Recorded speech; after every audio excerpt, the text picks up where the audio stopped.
Et au final, quand j'y réfléchis, j'ai un parcours dans des entreprises de plus en plus petites et dans lesquelles je participe à l'agrandissement d'équipes de plus en plus grandes. Donc j'ai pas vraiment suivi de plan de carrière, mais j'ai plutôt fait selon les opportunités et selon ma vie perso. Je pense que maintenant que les années passent, les soft skills ont beaucoup plus d'impact sur mon travail au quotidien. Bonjour Céline, bonjour TechRox. Bonjour Florence. Alors je suis Florence Chabanois. Aujourd'hui j'ai le plaisir d'interviewer Céline Bayer. Alors je suis Deputy CTO chez le groupe La Centrale. Je manage une quinzaine de personnes à travers 3 équipes. Du côté perso, j'ai 2 enfants. Et toi Céline, est-ce que tu veux bien nous en dire un peu plus sur ton parcours ? Alors je suis Deputy CTO chez MangoPay comme tu l'as dit, mais j'ai un parcours très classique. J'ai fait 5 ans à l'ECE Paris, c'est une école d'ingénieurs généraliste en informatique. J'avais choisi cette voie parce que je voulais vraiment devenir développeuse au départ, même si en 2001, quand j'étais en terminale, j'avais absolument aucune idée de ce qu'était le métier d'ingénieur. Je voulais juste apprendre à coder, en fait. D'accord.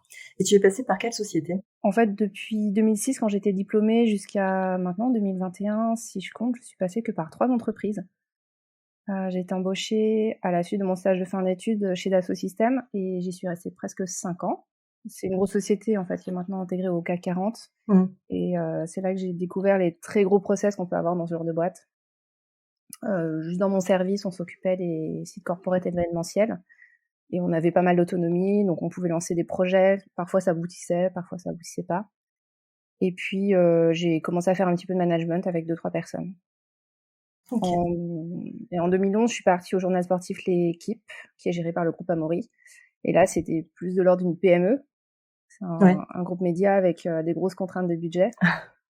Surtout au départ, quand le numérique devait encore justifier son existence. Donc j'ai commencé par coder, et puis j'ai géré des projets, et puis j'ai fini par faire plus que du management.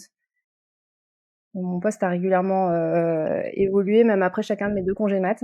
Je pense que j'ai eu peut-être la chance, j'en sais rien.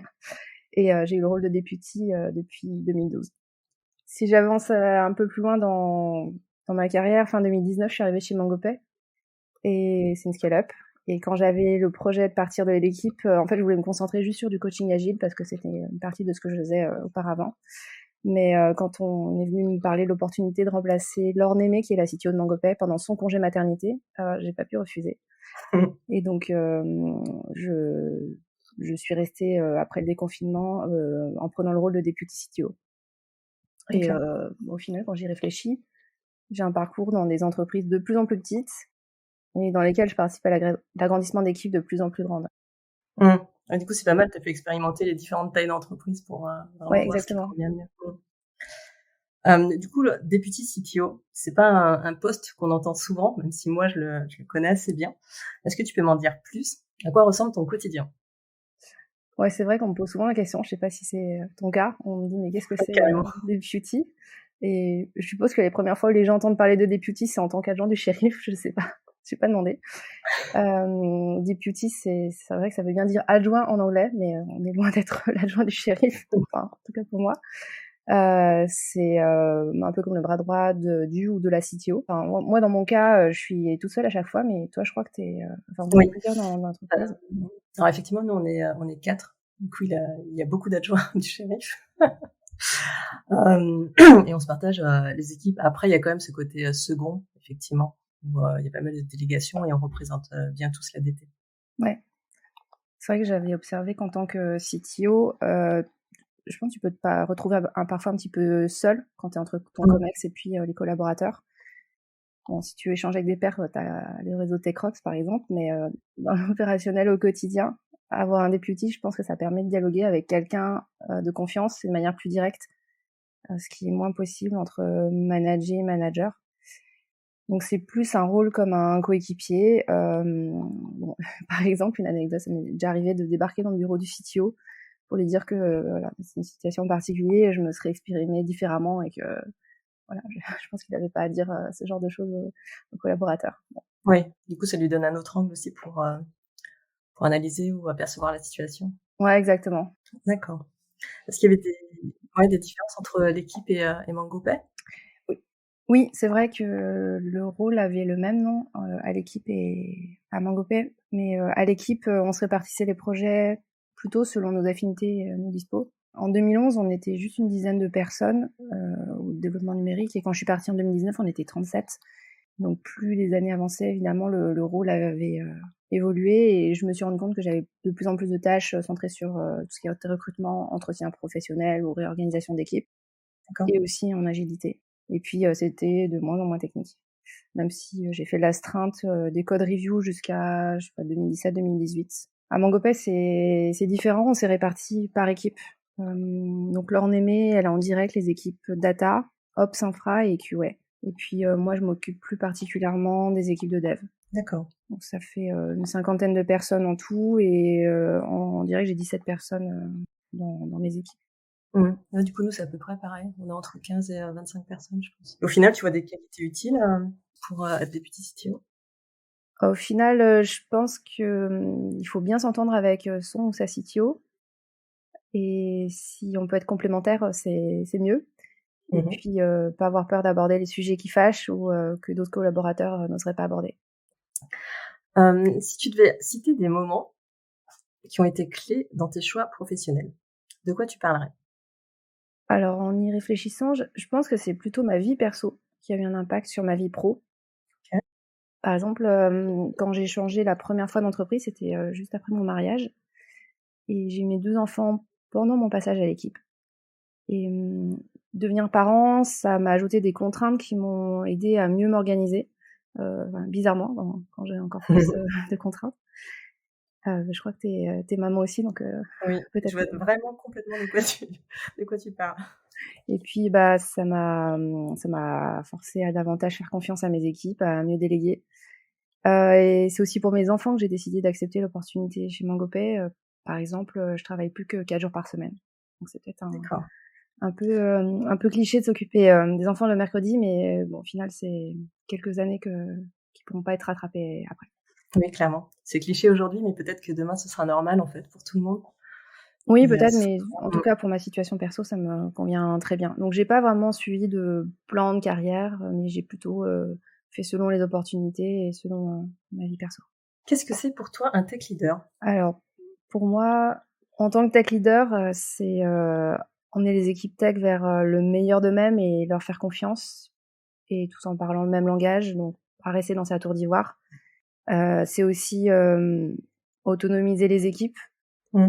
même si parfois ils me disent qu'ils cherchent le capitaine dans le bateau, parce que moi je suis pas quelqu'un de très directif, mais plutôt de collaboratif. Donc l'effet que ça peut avoir sur les équipes, c'est que voilà, ils prennent conscience on attend beaucoup d'eux. Bon, j'ai essayé d'y aller progressivement, mais ça dépend des personnes. Et puis, ce qui est particulier, je pense, dans le rôle de deputy CTO, c'est qu'au final, les décisions reviennent à la CTO, et que parfois, on n'est pas toujours d'accord, mais c'est OK si on s'est parlé avant. Qu'est-ce que tu penses utile comme qualité à avoir en tant que tech leader? Je peux en citer 2. Je Oui, OK, vais ça marche. Parce que c'est toi. bon, je pense à l'écoute et puis à la curiosité. L'écoute, parce que pour moi, je travaille pas toute seule, et ça permet d'avoir l'avis d'autres personnes, et pourquoi pas changer d'avis. Mmh. Je me sers aussi de l'écoute active quand je suis en one-one. Un exemple tout bête, j'essaie de commencer par les points des collaborateurs ou des collaboratrices. Je pense que ça leur permet de vider leur sac, parce que sinon ils sont vraiment focalisés sur les points qu'ils veulent aborder avec moi, et en fait ils n'écouteront pas le reste. Ouais, clairement. Ouais, je fais ça aussi. Et tu me disais les qualités à avoir en tant que tech leader, je dirais la deuxième, c'est la curiosité, parce que c'est important pour moi de rester humble. Je sais pas tout, et je pense qu'il faut savoir poser des questions, toujours apprendre, chercher à comprendre. Donc voilà, je suis en train de m'écouter, je pense que ça paraît bateau dit comme ça, mais c'est un peu la base pour moi. Bah, en même temps, c'est bateau, mais c'est vrai qu'on l'oublie quand même régulièrement, hein. On a quand même cette injonction à tout savoir qui est assez ancrée, je trouve, dans la tech. En termes d'inspiration, quelle est la lecture ou l'ouvrage, la présentation qui a structuré ta carrière? Alors sans hésiter, je pense aux 4 accords Toltec. Je sais pas si c'est un Mmh. livre que tu as lu? J'ai lu des bouts, mais Enfin, je l'ai relu depuis la préparation de notre, interview du coup. ouais, alors, moi j'ai d'abord connu les principes, enfin les accords et je les ai pratiqués avant de le lire, l'année dernière seulement et je sais pas si tu avais le livre et que tu as commencé à le lire, mais je pense qu'un résumé suffit, parce que C'est quoi parfois, ça? ouais, l'aspect chamanique de l'écriture du livre fait qu'il y a certaines personnes qui peuvent pas accrocher. Enfin moi je pense que si j'avais lu d'abord le livre, peut-être que j'aurais pas trop fait attention. Carrément, d'accord. Donc je vais redire les 4 principes de ce livre. 1, que ta parole soit impeccable. 2, n'en fais jamais une affaire personnelle. 3, ne fais aucune supposition et 4, fais toujours de ton mieux. Alors, OK. ouais, je sais pas Je veux si bien ça un te fait écho. exemple du coup, Ouais, parce que comment ça c'est pas facile à expliquer. Alors je vais prendre un exemple, vraiment, tout bête lié au code review. Souvent les retours se font par écrit, donc tu sais pas comment la personne va recevoir les commentaires. Et l'écrit en plus ça reste, donc c'est mieux que, ta parole soit impeccable. Tu peux aussi manquer de contexte pour comprendre le morceau de code ou le choix d'algo et dans ce cas, il faut faire aucune supposition, vaut mieux que tu poses des questions pour, mieux comprendre. Le troisième, si tu pars du principe que la personne fait de son mieux, ça aide à relativiser. Et puis le dernier, si c'est toi qui reçois le commentaire, la code review, pense, que c'est pas la peine d'en faire une affaire personnelle parce que c'est pas des critiques envers ta personne, mais des commentaires pour améliorer ensemble le code. D'accord. Ah, c'est super clair parce que du coup, sur une pratique ultra courante, tu arrives à caler, chacun des principes et du coup, ça rend ça vraiment parlant, je trouve. Est-ce qu'il y a un tech leader connu que tu aurais aimé être et pourquoi? Alors, je m'éloigne peut-être du thème leader tech pur parce que je pense à Lucie Bache qui a cofondé Too Good To Go. Je pense à elle parce qu'elle est aussi ingénieure, même si on peut être tech leader sans être ingénieur, hein. Et elle a créé un mouvement tellement grand contre le gaspillage alimentaire avec son appli Too Good To Go que je suis vraiment admirative. Et j'avais eu la chance de la rencontrer 2 fois et de discuter avec elle. C'est vraiment intéressant. Et si je peux donner un exemple de ce que fait Too Good To Go, ils ont initié le pacte sur les dates de consommation ou alors encore, Too Good To Go soutient la proposition de faire de l'anti-gaspillage alimentaire une cause nationale 2021 en France. Donc moi je la trouve, hyper inspirante et comme l'anti-gaspi, c'est quelque chose qui me parle beaucoup, là ça me touche et bon, évidemment le gaspillage alimentaire, mais aussi le gaspillage tech si, hein, plus parallèle. Oui, Si. finalement, tout est lié. D'accord, je connaissais pas, là, je jetterai un œil du coup. Merci pour le tip. On va zoomer maintenant encore un petit peu plus sur ton rôle de tech leader, en particulier ton poste actuel, du coup chez MongoPay. Est-ce que tu veux bien m'en dire plus? Oui, donc c'est vrai que j'ai pas présenté MangoPay encore. Tout le monde ne connaît pas forcément. Donc MangoPay, c'est, une société qui a été fondée par Céline Lazorte en 2013 et tu connais probablement, Litchi qui est l'autre société qu'elle a fondée plus tôt en Mmh. 2009. Donc Litchi, c'est des cagnottes et il y a un moment, ils se sont rendus compte que, la partie paiement pouvait être, sortie en un seul produit, donc ils ont appelé MangoPay et donc MangoPay, c'est l'API de paiement et on a des clients qui sont par exemple des marketplaces ou encore des plateformes de crowdfunding. Si, je peux donner quelques chiffres, l'année dernière en 2020, MangoPay a traité plus de 16 milliards € de volume de transactions, donc c'est quand même C'est pas rien. des gros chiffres et fin décembre, on était 170 employés avec des bureaux dans 6 pays européens. Si je fais un focus sur la tech, quand je suis arrivée en 2019, fin 2019, on était 20 sur Paris et Luxembourg. J'avais les équipes, infra sont au Luxembourg et mi-mars, on va dépasser les 50 personnes. Voilà, donc on va continuer à recruter, pour faire, grandir des équipes. Et pour la stack, si je parle, un peu techno, c'est, principalement du C#.NET, du SQL Server, RabbitMQ, Redis. Donc c'est une stack que je connaissais, pas pour le C#.NET, mais pour le reste, oui. Parce que précédemment, à l'équipe, je faisais, du PHP. D'accord. Et du coup, est-ce que tu codes encore, comme tu nous parles de techno là? Et ben la réponse courte, c'est non. Mais c'est vrai que je me suis posé la question de m'éloigner, du code ou pas parce que quand j'étais dev, vu que c'était vraiment ce que je voulais faire au départ, je me voyais absolument pas manager. Tu vois? Je préférais, gérer du binaire, enfin tout ce qui était non humain. Je trouvais ça beaucoup plus simple parce que je pensais que c'était un domaine plus prévisible. Ah, c'est rigolo. Il y a beaucoup de gens qui doivent penser comme toi au début. Oui, probablement. Et franchement, j'avais pas besoin, j'avais pas envie de communiquer beaucoup, hein, donc j'étais voilà, la codeuse dans son coin. Voilà, j'aimais bien coder. Et puis, en prenant plus de responsabilités, j'ai évolué et je me suis rendu compte que la psychologie humaine n'a pas changé depuis des milliers d'années, quoi qu'on dise. Et donc, à partir du moment où on sait décoder le comportement humain, alors je suis pas du tout parfaite, hein, mais j'apprends. D'accord. C'est finalement plus simple de s'adapter que de se former tous les 6 mois à un nouveau framework tech. Alors, c'était très vrai, tu vois, il y a eu la folie des frameworks JavaScript où tous les 6 mois, il y en avait un nouveau qui sortait. Donc voilà l'évolution où ça va peut-être un petit peu moins vite sur le côté humain. Bon, par contre, aujourd'hui, je me vois pas manager d'autres équipes que techniques.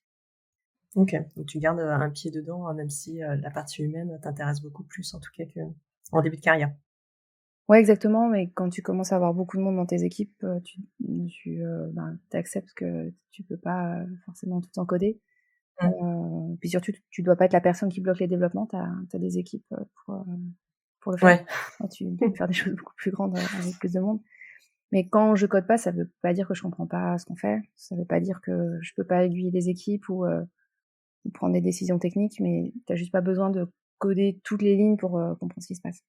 Et puis, comme tu disais, il y a aussi une notion de confiance. Si on commence à aller regarder un peu partout, c'est un peu antagoniste par rapport à tout ce qui est autonomie et responsabilité. Ouais, voilà, j'aime pas micromanager. D'accord. Si tu avais 3 conseils à l'attention des tech leaders qui, comme toi, pilotent des plateformes et des équipes tech, qu'est-ce que ce serait? Alors 3 conseils. Donc le premier que j'applique, c'est le fameux quand il y a un doute, il y a pas de doute. Ça m'aide pour prendre des décisions techniques. Je sais pas si toi tu penses quand quand tu as des décisions à prendre. Oui, c'est vrai, surtout en recrutement, en fait. C'est pendant les recrutements où ça me revient. Ouais, tout à fait. Et j'essaie de prendre des décisions de plus en plus rapidement. Voilà, le principe, c'est que je préfère me tromper rapidement que d'attendre trop longtemps, tu vois. Enfin, c'est bien d'être analytique, mais quand on commence à se poser trop de questions, c'est qu'il y a un loup, il faut pas y aller. Alors, peut-être que c'est des mauvaises décisions, peut-être que ça aurait pu bien se passer, mais voilà, si le moindre doute, on fait pas. Le deuxième, ce serait de commencer par ce qui est le plus difficile. Alors, je crois que c'est Mark Twain qui aurait dit qu'avaler une grenouille dès le matin, ça permettrait de s'assurer qu'il pourrait rien arriver de plus difficile dans la journée.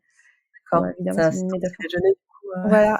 Bon, en vrai, je le fais. Enfin, j'avale pas vraiment de grenouille, mais j'essaye de commencer par ce qui est le plus dur. Que ça soit en termes de tâches ou même de relationnel. Par exemple, si j'ai une mauvaise nouvelle à annoncer, je préfère le faire le plus rapidement possible dans ma journée et pas de remettre au lendemain. D'accord. Troisième conseil, ce serait d'entretenir son réseau, échanger avec ses pairs. En gros, c'est ce qu'on fait à TechRox. Ouais. Donc, je participe à plein de meet-ups différents et parfois ça peut être un peu random. Je sais pas si toi C'est-à-dire? Bah, je peux participer à des événements, il y a pas forcément de lien direct avec ce que je fais, où il y a pas forcément des gens que je connais d'ailleurs. Je prends un exemple, l'année dernière, donc c'était avant le confinement, je suis tombée sur un événement où Ty Chris, enfin tu le connais peut-être comme champion du monde de roller.